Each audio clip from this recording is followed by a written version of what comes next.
Thanks a lot.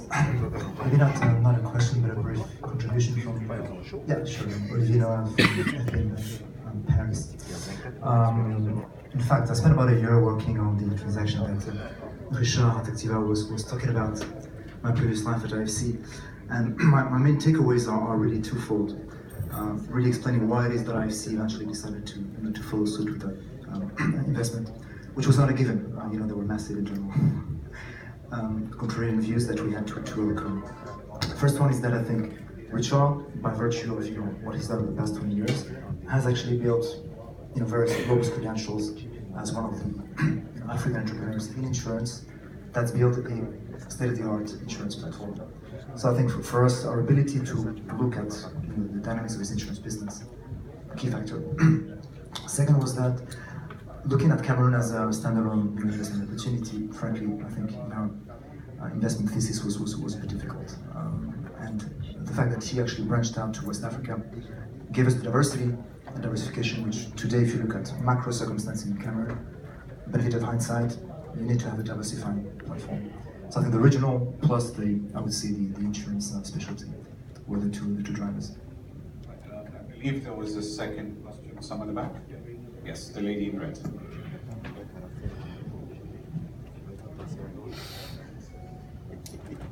Thanks. Mine's a question to the panelists on all the panelists raised an issue on returns not being better. And the question, I think, where Rama was probably taken out of context in the sense of private equity funds being villains, is what are they doing to engage governments to actually have these open discussions and engage private sector? I'm in private sector, and I own my own business. So if you're talking about governance, if you're talking about, it should be starting from basically the ground, the foundation. If I know that in 10, 20 years, I think sustainability and continuity is a big challenge for privately owned business. So my question really is, what are you doing? Is this information being shared with governments so that they can look at private sector in a much different light from what they're looking at it now? I know the whole discussion for this forum and the presidents are basically like private sector driven economy, but when I hear the discussions here it's a disconnect because they're investing in infrastructure which is long term, but not looking at the liquidity aspects of our money being put in there in these governments and these economies without a future return of investment. So how is that being done and tackled? Any other questions? Do you want to talk about government for a minute? Or you want to just see one question and we come back to that? Thank you. My name is Jeffrey. Maybe I just want to follow up on the lady. The question for me is to the private equity firms, have you genuinely looked at yourselves to say you are now investing in an environment which is slightly different, where the entrepreneurs have to look at the regulatory framework, the infrastructure that is provided, they have to deal with those. And have you really tried to tailor-make the instruments that you're doing, or you've just used the cut and paste method? Thanks. In terms of engagement with government, it's very jurisdiction specific, and to a certain extent it's very administration specific. South Africa prior to December 20th last year, very different from South Africa today. So you can have a very sensible conversation at multiple levels of the South African government now, which would have been difficult under the Zuma administration. Similarly in Zimbabwe, right? So Zimbabwe was a very tough investment environment in the Mugabe regime, now absolutely open for business. The Zimbabwean private equity ecosystem actually managed to function reasonably well through all of that, but now their indigenization laws in particular were very business unfriendly. So now, I mean, there's always quite a lot of engagement, I think, at multiple levels, but there are many countries that are just too difficult. And then on the other hand, there are many countries that are extremely business friendly. Just to cite, Botswana, where we recently made an investment, Morocco, where we've recently made an investment. Very business friendly, very open, very receptive, and very constructive, and not just in a financial sense, but in terms of making it easy for foreign capital to come in, for businesses to grow, and then for people to leave. And then just quickly, in terms of tailoring, we'll take any constructive criticism. I think we try to be very flexible around the realities that each company faces. So really understanding what it is they're trying to do, the needs they have, the constraints they have, the shareholders, the time horizons, all of these things, and then tailoring what we do as opposed to a cut and paste. We may not be successful, maybe that's why we are the villains in the theater, but I think we actually sincerely want to have constructive partnerships with the companies we invest in, as otherwise, we spend more of our time fighting than building great companies. I think to complement what Peter has said, which I think is totally right, I think there's two aspects. The first one is the government relations. Governments in Africa play a role, play actually an important role. But to me, our experience have been that the governments are like fires, okay? You cannot get too close to them because if not you burn, and you cannot get too far away because not you freeze to death. So it's like the art of being like in the middle, but not being too close to them. So it's very difficult to approach them. And also, many of them have different priorities, which are far away from what our priorities should be. So I think that's something that, and everyone is different. It's 54 different government with 54 different, priorities. It's very difficult to the extent. I think that DFIs in this case, they play a much bigger role than we do in terms of lobbying all the governments. Proparco has done an extraordinary work in many countries, particularly the French, African-speaking countries, and they have been a big influence on lobbyists to make sure that it's opening the capital for pension funds to invest in funds like ours. I think that's on the government side. On the question of the gentleman there, every single transaction that we do is tailor-made. It's a tailor-made sector. Everyone is different, every entrepreneur is different, every sector is different, every strategy is different. So I don't think it can be more tailor-made than we do.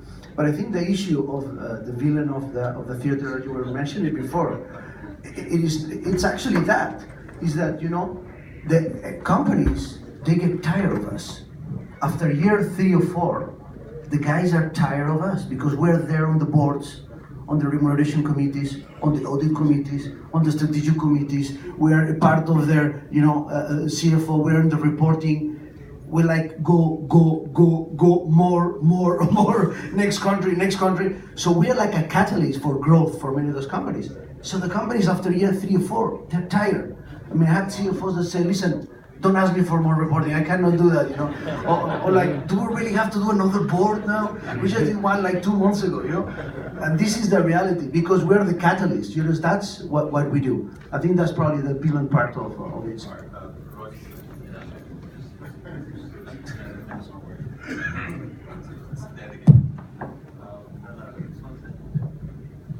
Yes, just one more comment about the tailoring point. I think no matter how much you tailor, let's say, an early stage investment touching more sort of entrepreneurship, it won't fit into the portfolio of a growth capital fund. So we can tailor it as much as we want, the deal won't work.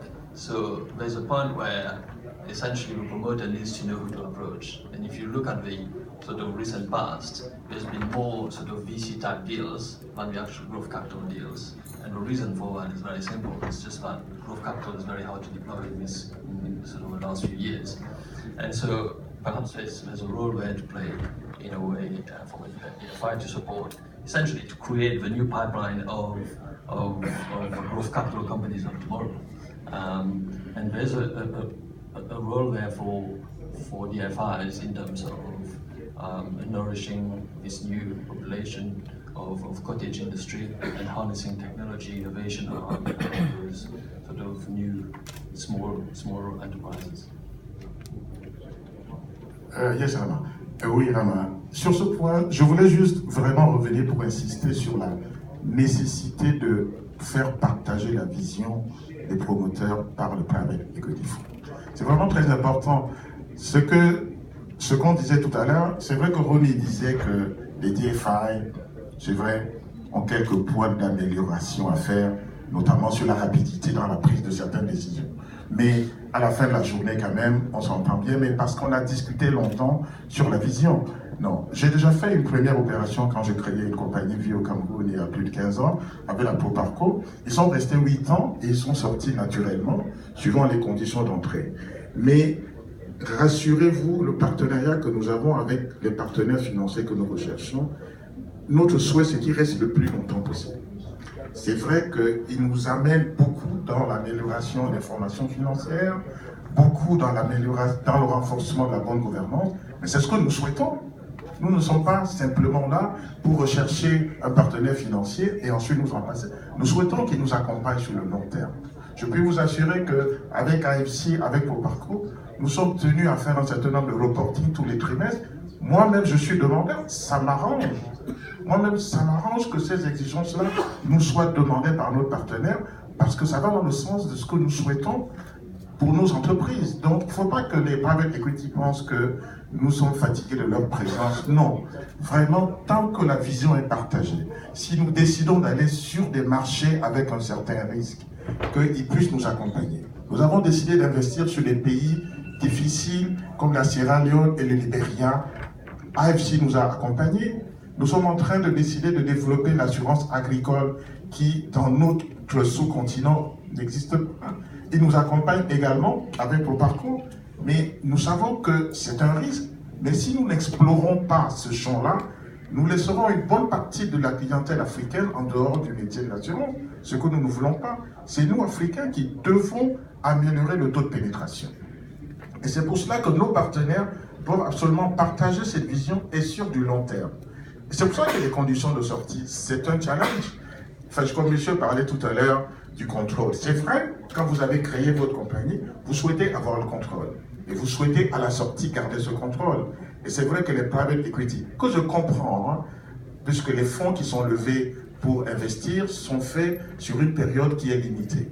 Ils sont faits aussi en promettant aux souscripteurs un taux de rentabilité qui est donné. Donc je comprends qu'ils puissent être tentés de mettre la pression pour que vous dégagez des rentabilités susceptibles de faire plaisir à leurs propres actionnaires. Ça, c'est normal. C'est à vous, promoteurs, de savoir est-ce que c'est le partenaire qu'il faut ou pas. Une fois que vous avez décidé ça, vous allez de l'avant et vous faites...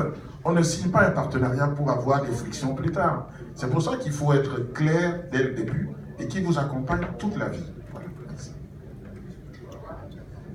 Just adding on the role of DFIs, and I think there's definitely a wider and wider recognition within the DFI community, more globally within the financial industry, that private equity is an extremely powerful tool in terms of accelerating growth, contributing to achieving the Sustainable Development Goals.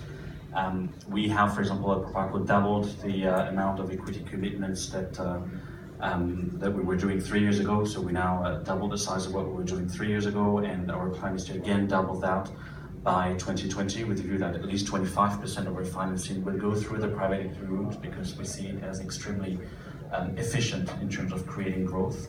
And I think the role of DFI is there, probably, as was mentioned earlier by Ronnie, that we should probably test a little bit more some of the models. Some things are happening on the market. We discussed, I think Stefano mentioned new forms of private equity, new forms of structures. So you have, for example, more and more appetite for evergreen structures. So these structures that a private equity fund without a definite life horizon. And I can understand that it does not necessarily appeal to international investors who want their money back after 5 years. But we have, I think, a responsibility as DFI to test these new models. Same goes with the long life funds for infrastructure, for example. I don't think a typical 10-year life fund works for investing in infrastructure. So we now back in funds with 15 years life horizon, or even 20 years life horizon. So we have to test all these models.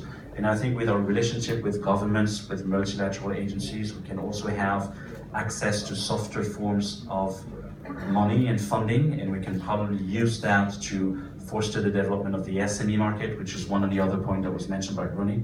And we're currently doing that, actually. Proparco is working with the European Union to develop a program in favor of the SME finance on the African continent. So we're precisely doing that, but it takes a little bit of time, obviously. I think that's small ticket size investment, sub $5 million perhaps. Okay, cool. Any more questions on the floor? Gentlemen in